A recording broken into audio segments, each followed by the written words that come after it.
La educación en la antigua Grecia. ¿Es verdad que había relaciones entre maestros y alumnos? ¿Era común entre la aristocracia que un adulto y un joven entablaran una relación intelectual, espiritual y sexual? ¿Suponía un rito para formar a los futuros ciudadanos de las polis griegas? ¿Sabías que, en la antigua Grecia, las relaciones entre maestros y alumnos no eran solo intelectuales, sino que también tenían un componente espiritual y, en algunos casos, sexual? Esto puede sonar sorprendente desde nuestra perspectiva actual, pero en la Grecia clásica, esta práctica era parte fundamental de la formación de futuros ciudadanos. En este video, exploraremos a fondo este intrigante aspecto de la historia griega y descubriremos por qué la pederastia era considerada una institución pedagógica. Prepárate para adentrarte en el fascinante mundo de la educación en la antigua Grecia y desentrañar las complejidades de estas relaciones. Las relaciones amorosas y sexuales formaban parte de la formación de los jóvenes en la Grecia clásica. Por ello lo común era que se estrecharan lazos de unión con un carácter erótico entre el mentor y su discípulo. La escasez de fuentes explícitas sobre el tema nos impide conocer con exactitud cómo se desarrollaban este tipo de relaciones, además de la existencia de una variada casuística según la cronología y geografía de la antigua Grecia. Pero podemos hablar de ciertas características comunes que se llevaban a cabo en todas las polis. Podemos afirmar que sí, había relaciones homosexuales entre adultos y jóvenes en la Grecia clásica, pero tenemos que ajustar la mentalidad 25 siglos atrás para situarnos en la misma franja y comprender cómo funcionaba la pederastia para los antiguos griegos.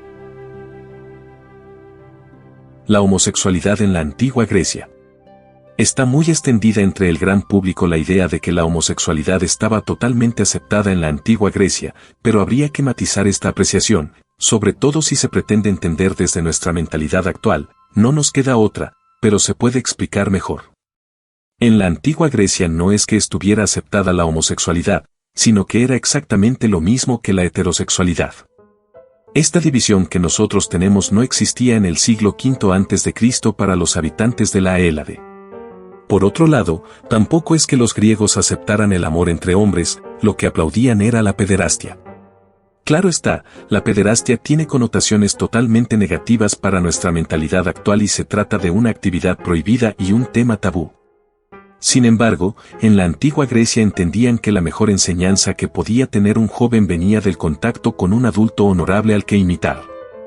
Y para ello, un erastés, amante, adulto entablaba una relación con un erómenos, amado, joven con un carácter intelectual, espiritual y sexual. En esto consistía la paiderastía para los griegos, una pederastia pedagógica que no solo fue aconsejable sino incluso promovido como institución para educar a los futuros ciudadanos de las polis griegas. La educación del ciudadano y guerrero. Hay que tener en cuenta que la educación siempre ha sido una cuestión elitista hasta hace poco, y en según qué lugares del mundo lo sigue siendo. Por tanto, estas relaciones erastés-erómenos eran propias de la aristocracia. Los niños que nacían en una posición privilegiada recibían sus primeros conocimientos en casa. A partir de los 7 años empezaban a ir a la escuela, donde recibían formación física, en música y en poesía. Entre los 13 y los 16 años comenzaba la etapa juvenil en la que debían adquirir la educación necesaria para convertirse en un ciudadano de provecho para su ciudad-estado. Era entonces cuando se iniciaban los contactos con adultos que podían convertirse en mentores y la educación pasaba al gimnasio como edificio principal. De nuevo, hay que saber que el gimnasio de los antiguos griegos no era el mismo espacio que para nosotros hoy, sino que al deporte se le unían otras actividades educativas y espirituales en el mismo recinto, como la filosofía y la poesía. En los gimnasios era donde tenían lugar los primeros contactos sexuales de los jóvenes griegos. Se han encontrado textos escritos en las ruinas de gimnasios griegos que así lo evidencian. Una inscripción señalaba: ahora bien, el deporte tenía una importancia vital, tanto más cuanto más militarizada estuviera la polis para la que el joven habría de convertirse en ciudadano. La historia de la Grecia antigua es una sucesión de guerras internas y externas. Pero no existía el concepto de ejército profesional. Por lo que eran los propios ciudadanos quienes debían formarse para la batalla. La destreza militar y los cuerpos atléticos eran valorados y admirados como se refleja claramente en el arte griego.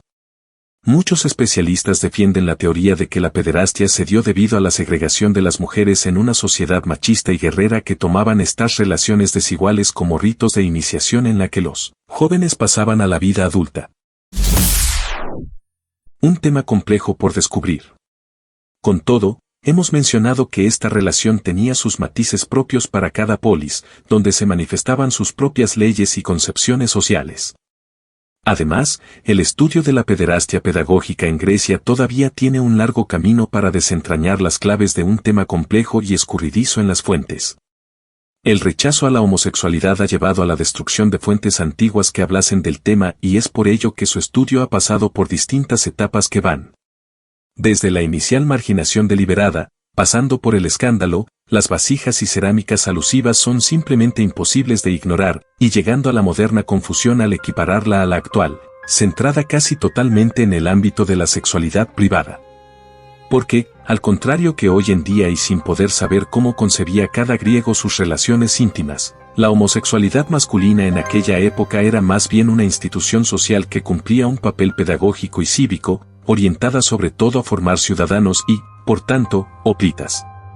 Y así, llegamos al final de nuestro viaje a la antigua Grecia, explorando las complejidades de la educación y las relaciones entre maestros y alumnos en ese tiempo.